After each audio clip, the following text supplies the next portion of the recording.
תמלול AI בעברית.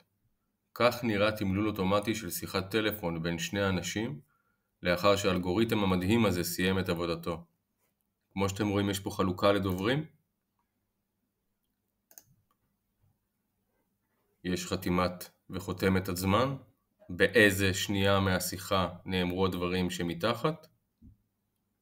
זה לחצן הפעל שבמידה ונלחץ עליו הוא ינגן את הקטע. בואו נשמע. הגעתי לרחל, מדבר אבא של אביב מועלם מאתמול מהתאונה. וזהו לחצן פאוז שבאמצעותו תוכלו להשהות את ההקלטה. עם רמת דיוק של טקסט מעל ל-90% וזיהוי דוברים מתקדם, מערכת ה-AI הזאת עושה עבודה מדהימה. כל התהליך לוקח כמה דקות, זה מאוד תלוי באורך השיחה. ככל שהשיחה ארוכה יותר, כך זמן התמלול האוטומטי יהיה ארוך יותר. מאוד פשוט, בואו נראה איך עושים את זה.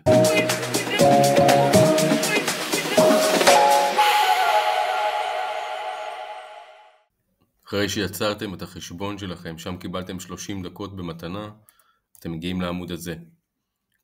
כאן ניתן להוסיף קבצים לתמלול אוטומטי. פשוט גוררים את הקובץ ישירות לחלון הזה ועוזבים. הקובץ בהעלאה.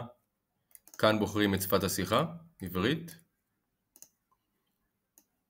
פה יש זיהוי אוטומטי של מספר הדוברים ושיוך של המילים לאותו דובר. זה צריך להיות דולק. ונלחץ Transcribe in Hebrew. מערכת מכינה את הקובץ, יש לכם פה את האורך של הקובץ, 1:50 שניות, תאריך העלאה ושם הקובץ. כרגע מתחיל התמלול, וכשהוא יסתיים גם נוכל לערוך אותו דרך העורך באתר, וגם נקבל על כך התראה במייל עם קובץ הורדה התמלול הסתיים.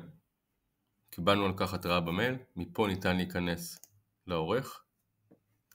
ניתן לעדכן, זה הרי לא 100%, ניתן לעדכן את המילים הנכונות במידה וזה כל כך חשוב לכם, ולאחר שסיימנו אפשר לבצע אקספורט ולייצא את הקובץ למגוון פורמטים, החל מוורד, PDF וכו'.